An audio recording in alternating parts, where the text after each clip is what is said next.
Hey, this is Fernando with the band Exuvial, and you are listening to Heavy Mental Breakdown.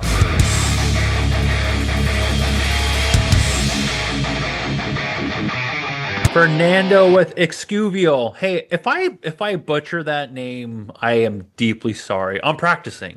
I'm We'll practicing. get it. We'll get it by the end of this. We'll get That's it all. by the end of it. Exactly. Exactly. Welcome. Welcome, Fernando. Welcome to Thank the you. show, man. Yeah, Thanks for hanging out with me on a weekend. yeah. I don't really do interviews on the weekends. But I had like three this weekend. I'm like, all right, I guess that's what I'm doing Make this it work. weekend. Hell yeah. Tell us a little bit about yourself and the band and how long you guys been doing this for? Yeah. So Exuvial's been around since, gosh, I think started around 2019. So right before COVID era. Um, You guys were right on time. oh yeah, yeah. I mean, it definitely COVID slowed us down, but it Yeah. also was a good time to kind of kick things back into gear. So I'm currently the main vocalist and guitarist of the band. Been doing this for like, yeah, I guess 6 years and some change at this point. 7 years. Gosh, I forgot. Time flies. But yeah. Man, I've been playing. I'm probably a late bloomer compared to most of my friends playing guitar. Starting, I was 19 when I started, so everyone else is like years ahead of Mm. me. Yeah, but I think it's like somewhere in college where I started like taking it seriously and stopped being a World of Warcraft obsessed person because it was either guitar, I get better guitar, or World of Warcraft. Yeah. I had to give up. I think we all had our little phase there of our balancing act Yes, and with it video was games and music. it was a pretty hard. I mean, it's like I was like college and it was like staying up to 4 a.m., getting up at 8 a.m. And there's a point where I'm like, all right, either I get better one or the other. I can't do both because I am burning myself out. So I Yeah. obviously had to cut ties earlier. That was also the early grinding days of World of Warcraft. So now it's and I haven't played since. But um, a lot of us, a couple of us have been in the band. Our previous band was called Apotheon, and this was kind of like the aftermath of that. And so we wanted to kind of focus on making like a sci-fi concept, a trilogy concept album. And this is the first in our album, The Hive Mind Chronicles Part One, Parasitica, which is out now, all streaming platforms, is the first part of a three-part album trilogy. So once we finish a couple of shows in July, which we'll talk about more later, we will be working on continuing writing albums two and three. So Nice. yeah. Hell yeah. Hell yeah. Um, Tell me a little bit about your guys' experience actually forming in 2019 and then the next year. How did that affect the band at all? Or did it not? Were you guys very productive and was able to record stuff? Like how was that? How was 2020 for the band? It was rough. I mean, Yeah. we started the band right after our last band dissolved, and we're like, hey, we want to focus on writing. So we wanted to kind of approach things a lot differently, play less shows locally, and just focus on let's work on like the art. Let's like put something significant amount of time in the album. So we spent a lot of time writing, and come COVID, it definitely slowed us down. Like I don't know, I love going to shows and just having you know, no shows or just like having only like the online shows and just That like was rough. our previous vocalist, Ethan, like he was, there's like I didn't really see my band members throughout this time, so so I was definitely like hitting really rough pieces of depression. I Yeah. actually went through a part period where like I didn't play guitar for like 8 months, and I Oh. just kind of like I just felt so lacking in motivation because I'm like, music is supposed to be a reflection of life and your experience, and it just felt like there is nothing happening here. There's Mm. a lot of virtual experiences, and that is just if this is what life's going to be, man, it's pretty Yeah. rough. So I Yeah. just I and but then I had a friend who was needing help with a fill-in guitarist, and I joined their band. Their band's called We Are William, and ironically, their guitarist Cameron has joined our band. So it's like kind of like I joined their project, and that helped me kind of get it out of this music funk, and it kind of set me up. But then I think at some point I was like, I want to switch back to like I want to finish this album. I want to get all the materials, the music videos all put together. And then when our previous vocalist left, then we got Cameron, and so now the unit is reformed again. So it's kind of Hell like yeah. full comes full circle. So Yeah. It seemed like it was meant for you guys to all come back at this time. yes, yes, So you were talking about the Hive Mind Chronicles Part 1, Parasitica. And we yes, are breaking a track down from that album today called Hypermanipulation. yes. Why did you choose this track, and what does it mean to you? This is probably one of my favorite tracks. It's a the song is definitely a journey for sure. Uh, I think what I appreciate is like so hyper manipulation is like if I butcher this, y'all can call me out on the internet later. But I believe this is like the process of like when an insect basically manipulates another. It's kind of like you have certain insects which will like take over like a host as a host insect, and they'll take over like a some other insect, and then they'll just like control it to do things it shouldn't be. And Mm, when we're thinking of the span of this album is a concept album around AI, which is ironic because given where we've written the story and where it's at, where AI is at now, is like yeah. it's definitely quite telling that we were in a sense trying to write the story about how AI would be all consuming, and there's a larger theme of that throughout the whole story arc of the trilogy.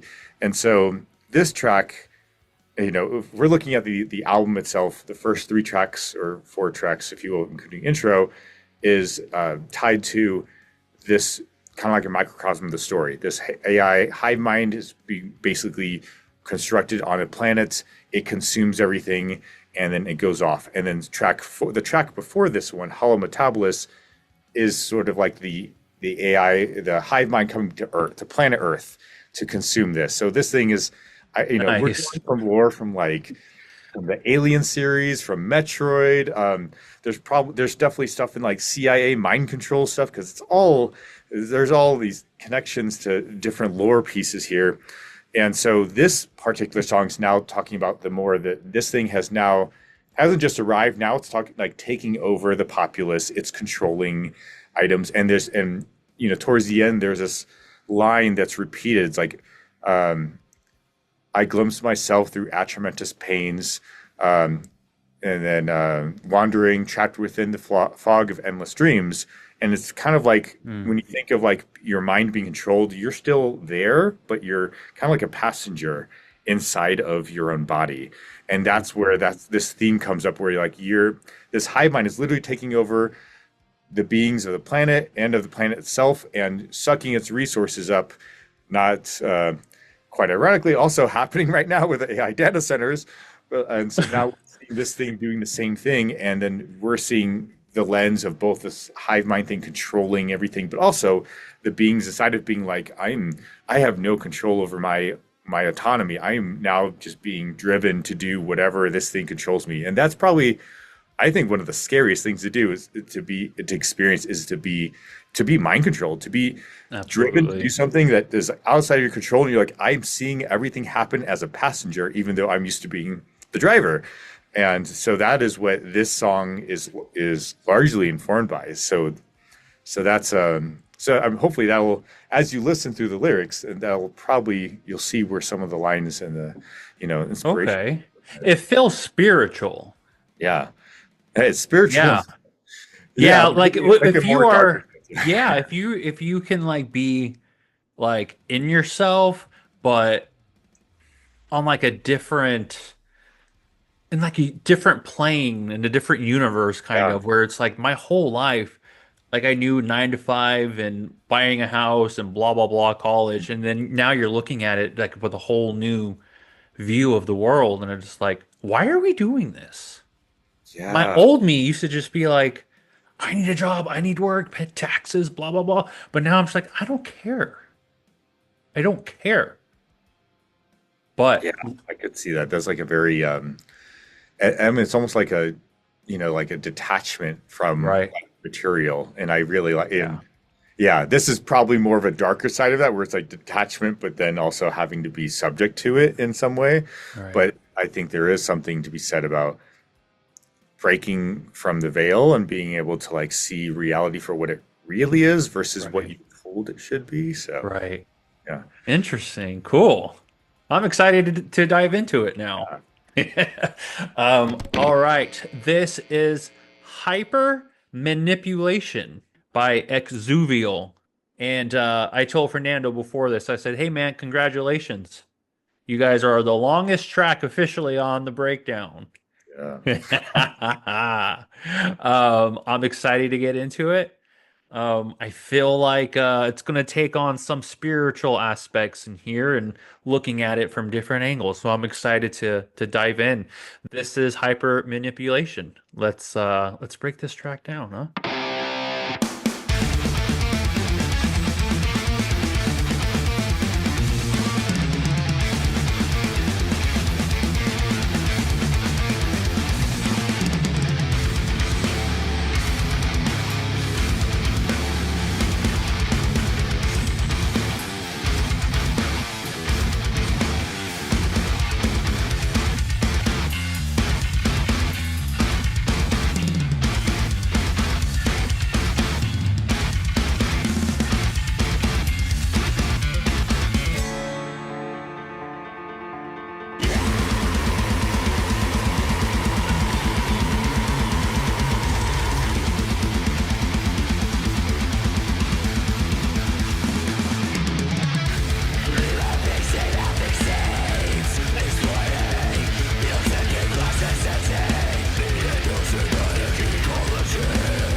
Oh, shit, man. You guys waste no time. No. I wanted to say something before I forget. No, I'm not referencing Slipknot there, but one of the ways that I knew that you were spiritual, I looked at the lengths of some of these tracks here, so I wanted to ask you about that. The first track is 054. The Yeah. next track is 544. I'm not sure if the other numbers mean anything, but then you go down and it's back to 545. Oh, Is that intentional at all? Any so of that? that's fascinating. You call it. The lengths of the songs were not intentional. I mean, there are two tracks that we separated in the intros from just to make it to where, it's because I think we have like a minute intro for the first track, and then it goes into the actual first song, and then the right before the last track of the album, there's also another probably minute like instrumental track. So Uh, it was intentional split, but I think there's also I did like that it landed on 11 instead of 9 tracks because 11 it's a very ah, probably for me it's a very some people call it angel numbers, some call it like spiritual numbers. It could be it takes a number of forms, but I think 11, 11. yeah, 11 it has a very unifying power behind it. It's also just and and I guess you could see it like if you look at another way, you could also add them, make it two. It could be looked at as duality and like a balance, if you will. And so, but the length of songs, ironically, were not. That wasn't intentional. But now I'm like, I want to kind of now see if there's anything I can extrapolate from because I think numerology is fascinating to Yeah, me. me too. I'm always Um, looking at numbers, and I'm just so like, I man, there's a lot of fives and fours in in yeah. here. And now that you say that, I'm like, oh, now I need to dig into this. See, maybe that's something I can also tie in to the Yeah, lore from a numerology standpoint because, absolutely. yeah, Yeah, I think you probably what's the like word? Did it on purpose, but not intentionally. What's that word? subconsciously, we probably subconsciously, Subconsciously you did that. yeah. I get you, Fernando. I get you. Remapping. So you know what? I am honest, I am not a good person at pronouncing words, so I'm gonna butcher some of these words. Yeah. Remapping synaptic. That's how you say that word? Synaptic seams. Yeah. So this whole like Remapping synaptic seeing exploiting pheno how do you say that? phenotypic. Phenotypic plasticity, the endosomatic ecology. Explain that, Ryan. So explain that first part. So this is kind of like a way to describe because like this whole thing up to where we said free will is gone, this is probably a very probably progressive metal way to overly describe the sense of because you have like in certain directors directing the control, psychic driving, loss of the soul. So this is really about like think of like CIA and mind control. They did a lot of like electroshock therapy and other things to and there's probably a number of celebrities who are currently still around that have been victims of this, from what they say. Um, but that you are able to control, like traumatize someone or people so much so that then you can start inserting, thoughts, patterns, like directives, instructions. Think of like what's it called? The Manchurian Candidate kind of thing, where it's like you're a sleeper agent. You're living your whole life, but the moment someone says that catchphrase, you are just like you activate, and you're now going to go execute this thing. So I think of like, what is it? That show Stranger Things kind of touches on a little bit with, a little bit this stuff, especially the more actual lore, how the show got, how where it got the origins of it. But yeah, this is basically a very poetic and rhymey way to explain how when you're getting you're losing your sense of self because you're being mind controlled.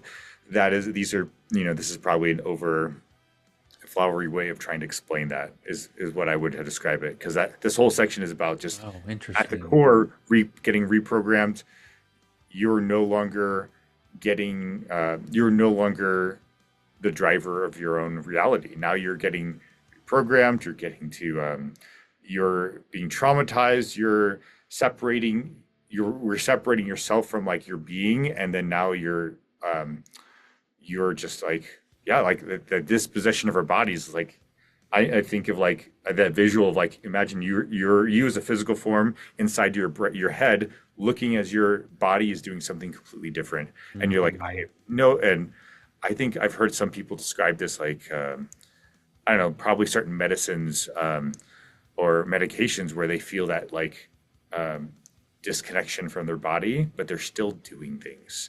So that's kind of like, if I'm gonna summarize it, like that's what this whole first section is kind of describing that. Interesting. Inserting directives, directing control, psychic driving, loss of the soul. So you're saying all this whole part here was kind of Yeah, everything up to the free will is gone is like this is all, it's a way to describe, it's all like, yeah, to how do we describe the same thing of that disconnection. I mean, and probably to some degree, if you want to look at it from our current state of the world, like when you look at how people interact in the world, presence is such a valuable gift in terms of like I'm not here being like, oh hey dude, what's up? Yeah, anyway, talking to you while I'm on phone. I'm being present with you and engaging. But when you see a lot of people out everywhere else, they're just like they're really disconnected from reality. They're focused on their phone or whatever, something else, and not engaging with the people in front of them. And there is some level of like, you know, social media, you could call it, the phone use or whatever. That is, in a sense, kind of driving us. Like you see how like these bigger companies have invested so much millions and millions of dollars in marketing to control what we do, how they listen to what we say and do, and to drive like, oh, because you like XYZ, you probably will, we're going to drive you to do this thing so I can extract some money from you. And the same yeah. thing. And so so this is a layered thing. Like on one side, it's like we're talking a story about an AI thing controlling you. And there's also like maybe now even more meta where we have we're told that these data centers are going to be for driving AI usage, but then a lot of people are even saying this is for data collection. This is for like so I can make a profile of you and basically look at all the things across the entirety because now I can process all these million data points of you as an individual, and then now I can, make assumptions. You're 10% likely to commit a crime in the next 5 years, but you're 20% likely to buy this thing, and you're 50% likely to buy this kind of car, and so now I'm going to try to drive that to drive whatever, to extrapolate whatever, money or, uh, or influence you in whatever ways I need to. And, Yeah. and so so that, yeah, I think there is definitely when you think of these, especially the lyrics, like and how much they have a lot more impact now, given the layering of what's happening in our current time versus when we wrote these lyrics. Like AI was just at the starting point; it wasn't even close to Hmm. where it is, and now we're like, this thing has we've removed all the safety, the bumpers, and we don't know what's going to happen at this point. So. Yeah. It's like you guys are the cause for AI almost. It's like you were calling it in. It's your fault. Gosh, if we did, I am sorry. That is not what we wanted to do. This whole thing was meant to be a warning because, like with anything, I mean, I don't know. You watch enough sci-fi movies, you see like, Yeah. hey, there's enough. Like you've seen Terminator, you see like The Matrix. There's enough reasons to say we need to have safeguards. We need to stop this stuff before this shit gets Yeah. out of hand. I was And just watching Black Mirror last night. yeah, Black Mirror is like a painfully real Yeah. example like what why we needed to rein it in because that's the worst case scenario. Oh, Yeah, that's wild. I so really like the line. I think so far my favorite line is loss of the soul. yeah, Soul sucking. soul sucking. Non-player, what is it? NPCs? NPC. NPCs walking around everywhere. That's That's probably rough. the worst thing is to be an NPC. You drop common loot, like, uh, Man, rough. Implanting suggestions in sensory portals. Psychological induction. Yeah, welcome. Welcome to the world of I don't even know what to call it anymore. Welcome to like the world of corporate America. Welcome to the American dream almost. yeah, I mean, yeah, because like the American dream is like, yeah, have was it 2.5 kids and a dog and a white picket fence? It's like Yeah, that thing has people still subscribe to that. Like that is the most important thing. But it's like, is that right, because you really wanted this thing, or because right, your everyone and in your family's generation and before that were just told that this is the way to happiness? So right, right. you know, Like who said that? yeah. And who Like said who's it? the one? And who also? And at what point have people, like, why hasn't anyone been like, I don't want those things, and I want to find another path. And there's definitely people who have, but I'll think a lot. They find it, they get it, and they're like, "Damn, I'm miserable because I'm not. This is. I was told what happiness should be instead of finding it within, because like you Hmm. can't be Hmm. told and manufacture this thing. I mean, when you look at one side, it's a profit. Yeah, having for you to have kids and for you to have a house and all this stuff. It's a you kind of guarantee, like we look at subscriptions as like the thing that's going to bring, indefinite, monetary, influx. So like this is no way to look at that. Like having all those things guarantees you're going to contribute to the machine that is like Right, corporate, that is, right. um, just our economy. And when people Yeah, that people are like, they look down on people who don't want kids, and that is right. like, well, because they're not contributing to the machine. Because Hmm. Yeah, yeah. It's almost like they want to give us a reason to be depressed, so we need to pay for this medication, and then we keep health insurance at all-time highs because we need a therapist, we need this and that because we're so depressed. But look at what's happening. yeah, and when we think of like what our health industry is like, I think I've read somewhere they say like, yeah, our education system doesn't make us smarter and our health system doesn't make us well. Like we're in this like cycle where it's like, yeah, you can take this thing, but it's probably going to give you side effects that you now you take another substance, and it's like it's all Yeah. additive. So now you're 10 just prescriptions in, and I'm not. I think there is a place for those for certain individuals. I can't say that it's broad strokes, but I think there is a you know what I have seen and what I observed is that there is the intentions from these companies is not to make people better. It's just Mm-mm. enough to like, keep you. It's like this, they didn't have the term lifetime subscription, but I think now we see that from our software and all the things we're doing that you know, having a medication that you're on for life is a lifetime subscription and you're Yep. guaranteed profit for them and they're not getting you better. They're just keeping you just enough better, but not quite miserable enough that you got, it's better than Yeah. taking it. But if it didn't start in the first place, would you be better? That's probably all debatable. So I wonder how much depression there would be if we can do the things we love for a living and I don't know, be happy, be in places that make us happy. I wonder if there's a way for us to get that. Maybe we all just quit our jobs and say, fuck the system. yeah, we had to do something pretty massive and different.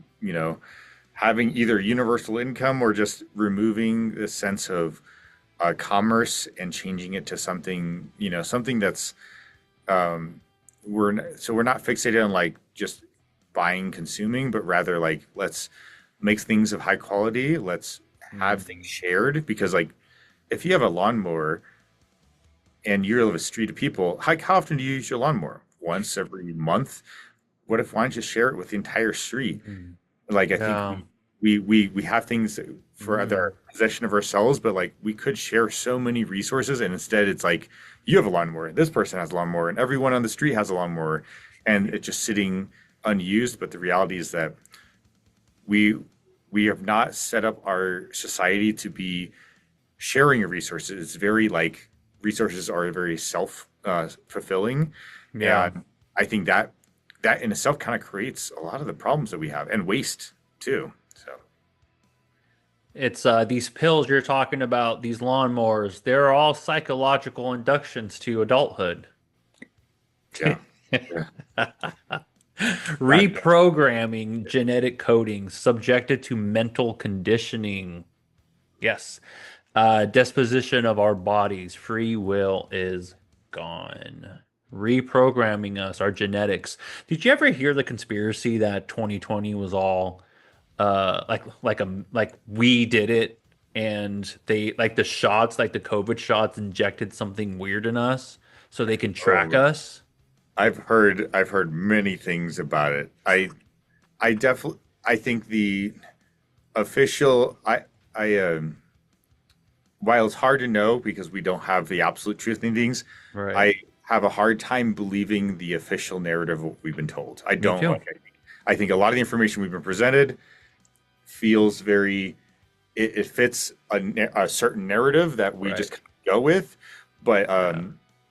and also with the way it was handled, the amount of death that came with it, and just and also the people in the higher up positions who were leading this stuff. There is just if you really take time to understand and look at all the pieces, you're Right. like something's not adding up. Like Yeah. this is No. conspiracy or not, you just have to take this is common sense. Just understand what's actually happening, and you're like, this was weird. Why is this person investing money in this much money in this person? Why is this person saying this and then and backing it up and then backing out of these statements? There's a lot of questionable and I would say very boldly unethical behavior that happened, and we're just it Yeah, there all was. and all just kind of got washed, to the side because we're just worried about trying to stay alive. Yeah. So yeah, Big rabbit holes. Subjected to mental conditioning. And that's what I was just saying. I wonder why we're all so depressed right now. I wonder why, rates of suicide and ODs and all this is so common. I wonder why. I mean, turn on the news. It's like Yeah. we have. we don't have like, yeah, it feels like what we're fed on a regular basis, it doesn't exactly produce happy thoughts. And for us to like feel like we have security in our futures, in our world, in our in our political leaders, like um, there are, it feels like we're just like we're constantly bombarded with things that remind us that, man, we're under someone else's thumb. And if you get really caught up in it, it can be incredibly depressing to be like, why do I even try? Because Right. but I also am of the opinion that that is the worst thing we can do is not try and to give up. Even if it seems like it's outside of our, maybe current ability or what we can see, I think it's like us existing and us doing things that help, either creating art to be there for community, for like connecting with other, like being ourselves and finding, expressing love in the different ways that it shows up. These are the ways that we can find some beauty in the world. But if we get caught up in like Mm. the news and all the other shit, then we're just going to be, you're going to be miserable, and you're going to like, you're going to have a hard time feeling motivated to want to continue. And that's the worst thing we can do. Like we have such a gift, but Yeah. I don't pretend that it's not difficult, because I think it's going to be difficult, and for some people it's going to be way more. They have a lot more adversity and challenges, and just systematic oppression that they have to face than others. And so I think that is important to acknowledge. And how do we look at people who are next to us and recognize that, hey, they're going through their own shit too. We have to, Hmm. and we're here to be human. And we need to stop this whole othering, and that they're the bad person, we're the good person. It's like we're all human. And when we stop playing into the game of like it's one versus the other, it's like actually we're all in the same pieces. And then we start realizing who's really sending this message that's separating all of us. Right. So, A lot of separation that goes on. yeah, States, politics, countries, a yeah, lot of sports teams. There's a lot of division in the yeah, world. so It's much. kind of weird. Disposition of our bodies, free will is gone. Yeah. What's the point? Yeah, Non-player characters. yeah. Cool. Well, that's that first part. Let's keep listening.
All right. I know we didn't get into any new lyrics, but I needed to stop it for a sec. Dude, this is so fucking fun to listen to. Thank you. Like, holy shit. Like, I'm just listening to the drum rolls, listening to that guitar solo that came in. It's just, ugh. Yeah. How does this song go when you play it live?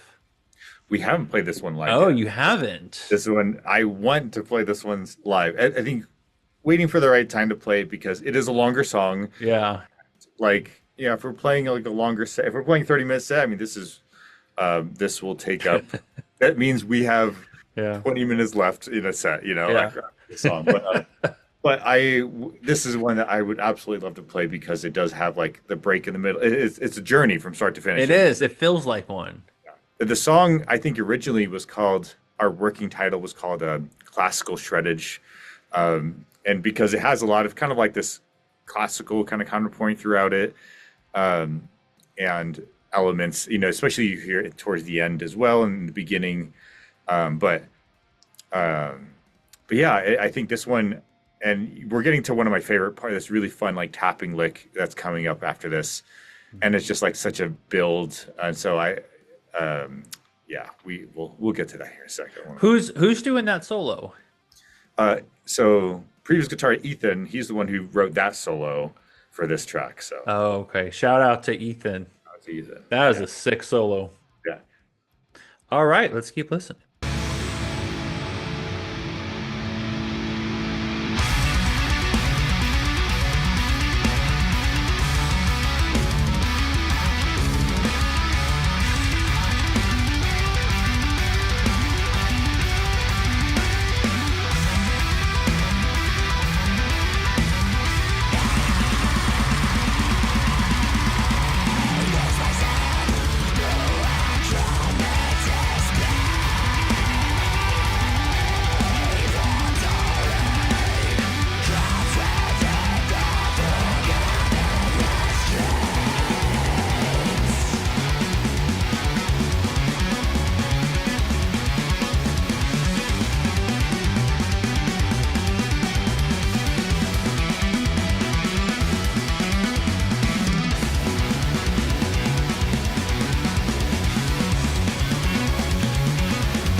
I'm going to stop it there. Yeah. Holy shit. And it's only halfway over. I presented you to the longest song, but No, it's cool. Like, you know what? Whenever I hear stuff that's very technically fucking solid, I always in my head, I'm like, man, it'll be so fun to learn and play this. And then I think, do I have that much time? I don't know. the answer is yes. You can. You gotta put the time yes in me. This, dude, this is really good. Breaching our innermost thoughts, our minds invaded, persuaded to lose ourselves as every memory fades. I glimpse myself through a, say that word, Tremendous. atromentus pains, wandering, trapped within the fog of endless dreams. I think the line that stands out to me there is persuaded to lose ourselves. Yeah. So And that's that's a what I was saying earlier why can't we just do the things we love? Why don't more of us put energy into things that we love doing and enjoying our time on earth? But we lose that. We lose that drive when we're kids. We're like, "Yes, I want to do this" because you're just so excited about life. yeah. I think I read somewhere about like it's like you're I think it's like the age of 6 or something, that they say that your ego starts settling and you start kind of building your identity, your sense of security, safety. Because like before that, like this is where, I'm sure you, maybe someone has told you, or have you seen kids where kids have imaginary friends? They have like their imaginary is running wild because the world hasn't beat them down yet. And Right. it's assuming they even have a normal childhood. Like some people don't even get that, and they're just trying to deal with survival, which is really unfortunate. But for the ones Yeah. who have Just at least trying to have, live. yeah, and for the ones who get to have some semblance of normal childhood, whatever that looks like nowadays, and can get, spend time with like being creative or just like imagine, like having big imagination and not having the world like shut down or like, yeah, that's nice, but like you're just a kid, you don't get it, like talking down on it. Yeah. Yeah. Yeah, it is unfortunate that we're like yeah, early at such an early age, we're kind of ripped away from these ideas and from this like notion of like just being ourselves or just like doing things that like feed us, and then now we have to kind of force into this mold that feels very um it feels very counterintuitive. You know, like we go to school and the way the schools are set up is very everything's unrelated to each other. It's not like you go into a math class and it's like, hey, you just took history, so let's talk about how this ties into this and how all everything's related to each other. Because in reality, everything is related to each other. But in Yeah. school, everything is. There's a book I read where they talk about.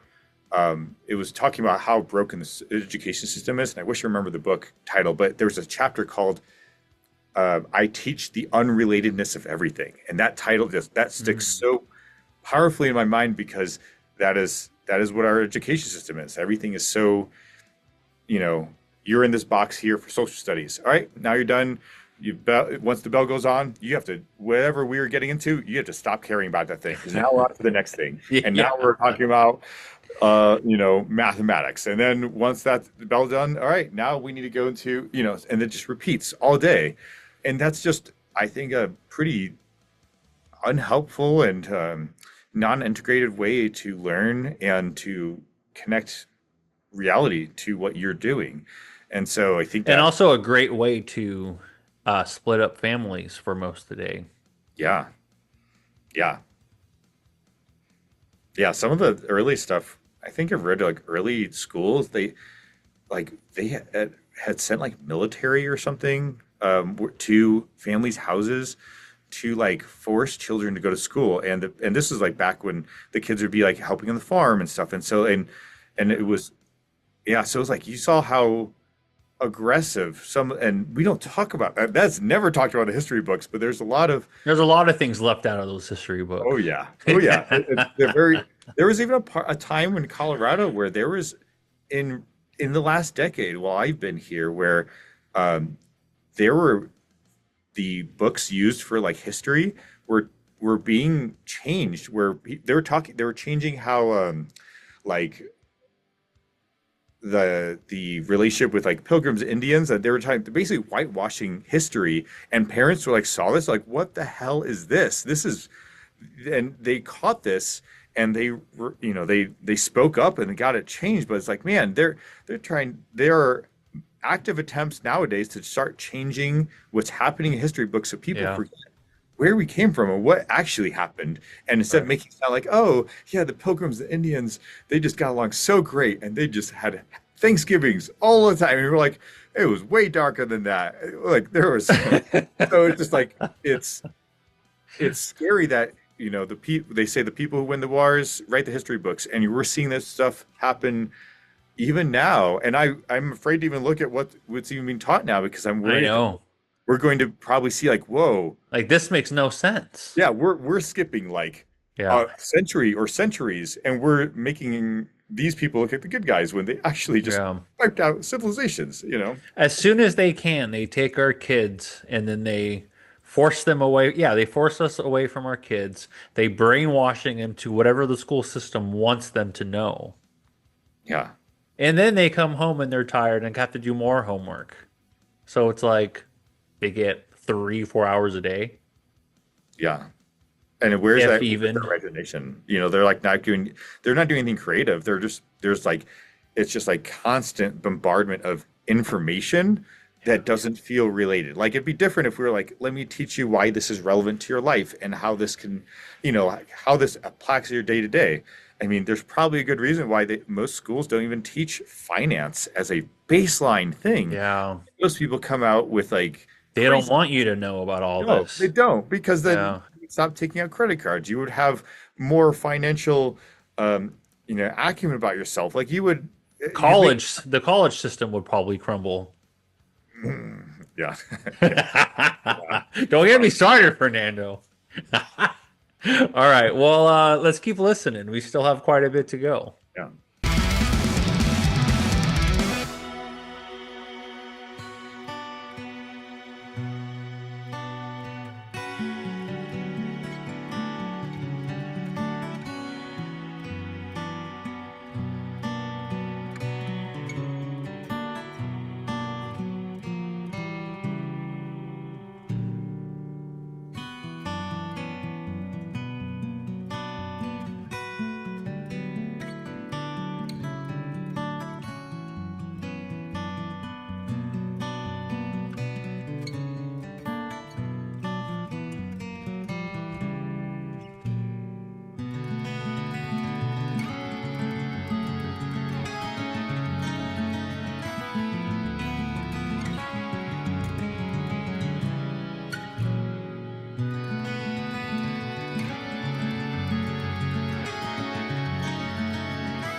actually want to stop it there for a sec.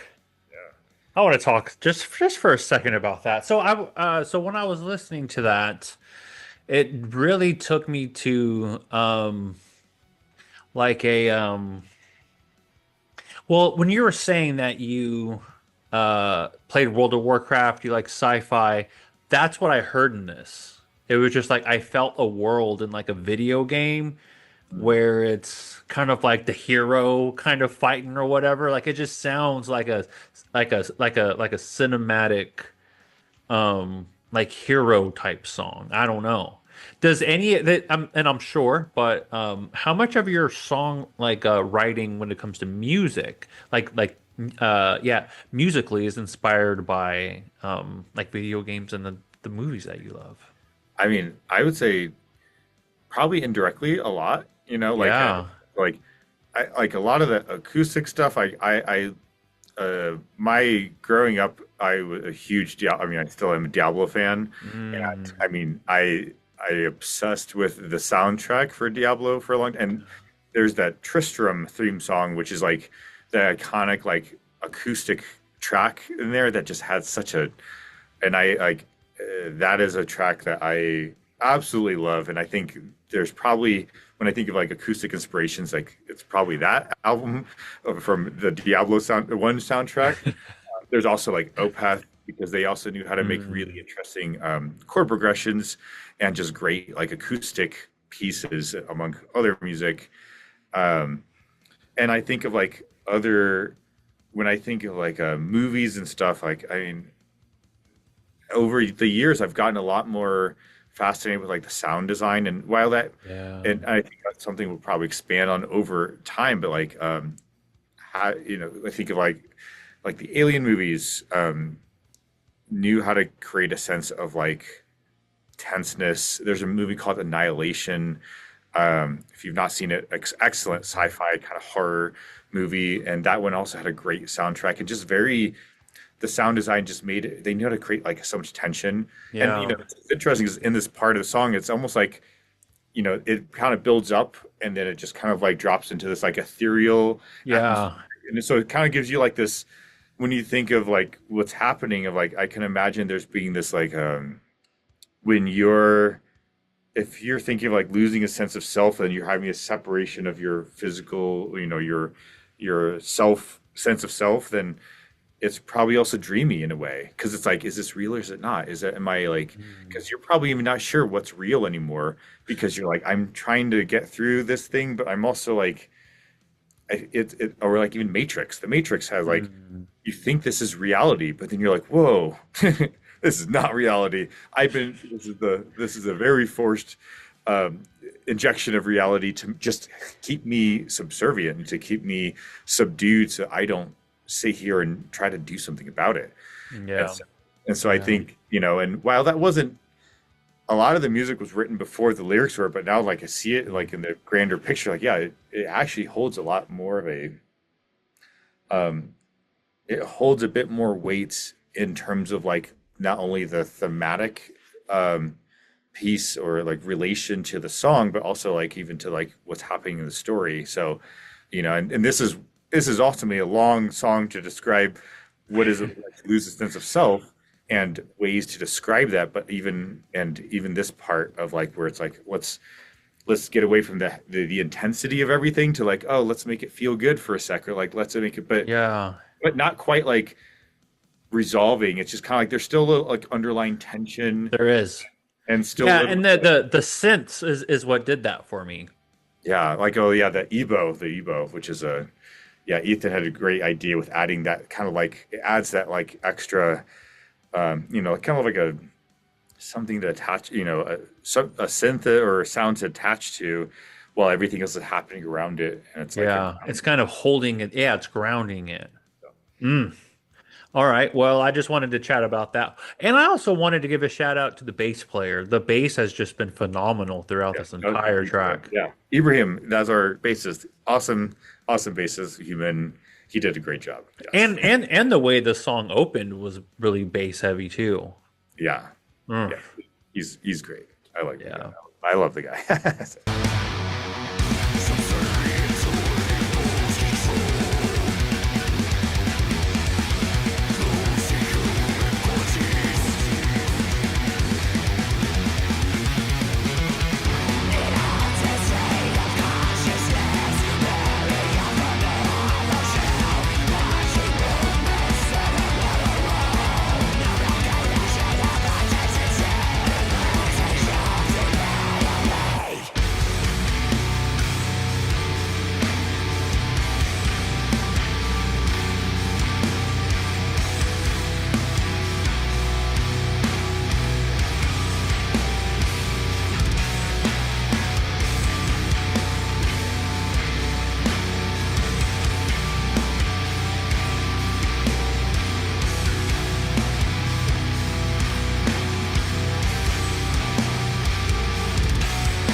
Well, that was not only a journey, but it was also Hypermanipulation by Exuvial. Damn, man. How long did it take to record that track? You know, I think from a guitar standpoint, I mean, it's only one solo, and the rest was not too bad. Probably the acoustics took a little bit because I want to make sure, it was pretty tight in there. But Hmm. I don't think it was anything more than the rest, other than it's just Okay. a song. I think Just longer, yeah. this one probably has, I think, the most layers because I think a lot of the acoustics we did a bunch of layers, and I did break for tracking the acoustics just because of some of the chord positioning and to make it a lot less noisy with like the sliding of the guitars. There's some parts where I did like one note on one track. It's just one note, the bass note, and then it's the upper register. So separating the tracks, but then when you combine it, it sounds like a full chord, and it's just a bit cleaner in the recording process. Mm-hmm. So that added a little more time, but because I think initially it's like, man, I'm just like when you're recording some of these things, your like hands are getting tired holding some of these chord positions like for a long period of time. You're like, yeah, this is not great, and but uh, Yeah. but when you change it up and just like, all right, I'm going to break it up to sections, but then layer it, then it just sounds a lot more, it's cleaner and you still get the chord and all the notes, but also a lot kinder to the hands. So, Yeah. I loved when the singing came in at the end. It added a very nice touch to the end of that. yeah. And it also felt more um human in a way, because it's almost like there's so many times we want to scream something out, but we don't want to get too aggressive with it. So it's kind of like that mixture of let me scream and get this fucking out, while I'm also kind of trying to remain a little calm here. Yeah. And there's like a layering too. Like the end was like the singing and the screaming. Because that lyric earlier, I glimpsed myself right before that like tapping part build that comes in earlier. He's like, ah, I glimpsed myself. And then now it's like done at a different pace. It's a little bit Yeah. kind of drawn back as a more of like a chorus, but then there's also still like a layered screaming, but in the background, just to kind of like fill it out a bit more.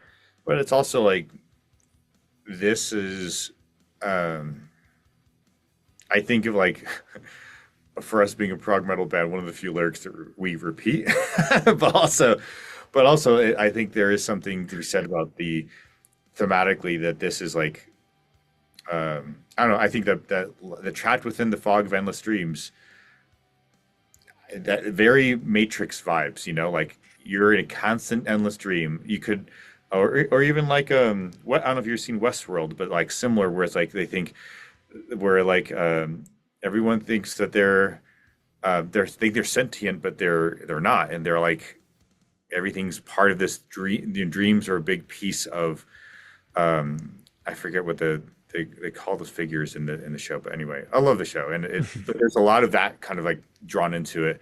And then the third stage of depatterning, we're talking about CIA mind control shit right there. That's like there's Hmm. like they actually have the stages of it, and the patterning is like, yeah, you lose that sense of self because at some point, once you've broken someone down further enough, they don't know who they are, and then now you start implanting who you want them to be or what you want them to do, and then you start becoming instead of becoming like their oppressor, now you're like the one who's like, oh, you're gonna feed me, you're gonna take care of me, and so a little bit of Stockholm syndrome, probably tied in there.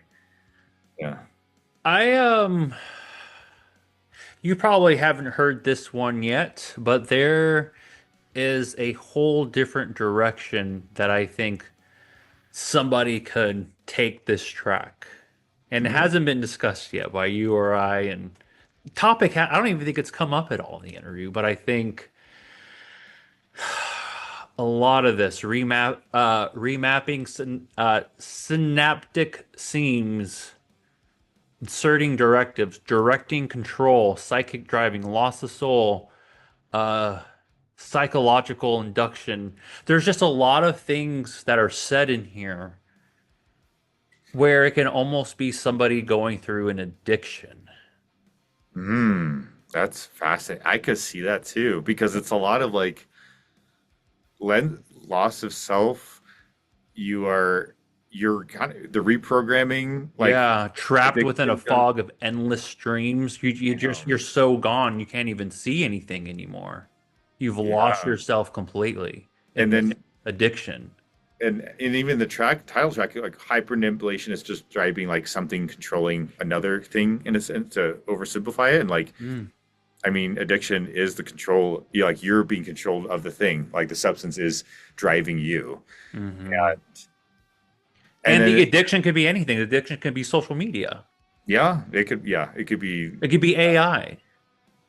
Who yeah. I knows? mean, we're seeing that now. We're seeing Yeah. people just like not, they're foregoing thinking to and offloading that to AI, and then like they're struggling because they're not. Yeah, so fascinating. That's a really Yeah. fascinating. I'm like looking at lyrics. I'm like, yeah, that there is striking resemblance to addiction actually. Yeah. No recollection of identity. Yeah. The reason why I look at these things why I look at some of the wordings like this, because when I was reading, I felt it because of my previous alcohol addiction. Damn. Yeah. So I saw a lot of things in there that just sparked. I'm like, oh yeah, that's what I went through. I remember an altered state of consciousness, just like getting wasted every fucking night and doing nothing with my life, losing human qualities. I would be a dick sometimes, man. Uh, no recollection of the night before. Yeah. Peering out from a hollow shell, like there's probably like you're trying to fill a void and you're feeling empty. Um, Free will is gone. yeah, free will is gone. Fascinating. Oh, that's really cool. That's a really cool. Like that's a Huh. interesting. I like that perspective. I don't So, know. I think yeah. that lyrics can be really fascinating because like they have there's the intent, the intended meaning behind it, but there's also like so many layers to like you can listen to it and it can like mean so many different things to everyone based on your Yeah. life experiences, what you know of the world or don't know of the world, and it can be and I think there's some beauty in that and being Yeah. able to have that Yeah. connection. I mean, this could save someone who's going through an addiction and not you have no clue that that's even happening or why it's happening. Yeah, that's powerful. Yeah. Power of music. The power of music. Well, thanks for sharing that track, man, and Yeah, absolutely. your emotions behind it all. And yeah, there's a quite a bit different directions this can take. And I didn't notice I didn't think about the addiction part while we were like listening to it, but I caught on to certain words. I'm like, I think this can wrap it up in this too. Yeah. Anyway, well, thanks for sharing it. Good. So what else does 2026 have in store for Exuvial? Like, what do you guys got coming up? Yeah, so we next actually couple weeks, July 17th, we're playing our first hometown show in Denver, Colorado, and then the day after, on July 18th, we're going to be playing New Mexico Core Fest in Huh. Farmington, New Mexico, and so we're playing just back-to-back shows, and then we are going to hibernate and focus on writing because I think last year we started writing for albums 2 and 3. The story fragment, like template is there in terms of like I said, concept album. So we want to make sure like there's continuity between what we're writing. So trying to think bigger and say, all right, let's try to write for all of it, and then condense, subtract, and see what fits where. So the goal is to continue heavy writing for the rest of the year. And I'm very excited about that because there's just a lot of like I don't know stirring ideas, and I think we're all itching to kind of get back into the creative space of just of making something new and to also see and continue the story because that's like Hmm.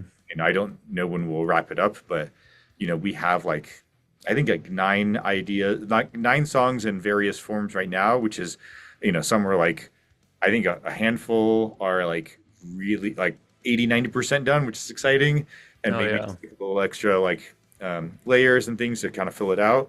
And then obviously, and then we need to add lyrics to the songs, but then and others are just in other states where it's like cool ideas in there, but we need to flesh it out more. But I think that's my favorite part is the creative part because then it's like the Yeah.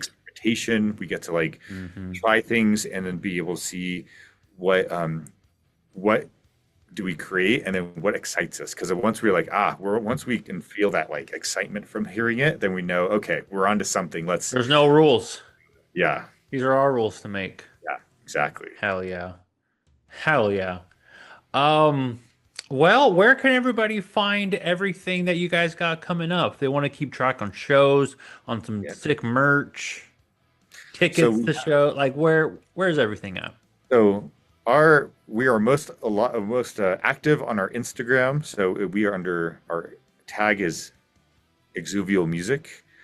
I want to make sure that is accurate. Yeah, it's music, and um, we also have a website exuvial.com, exuvial.com.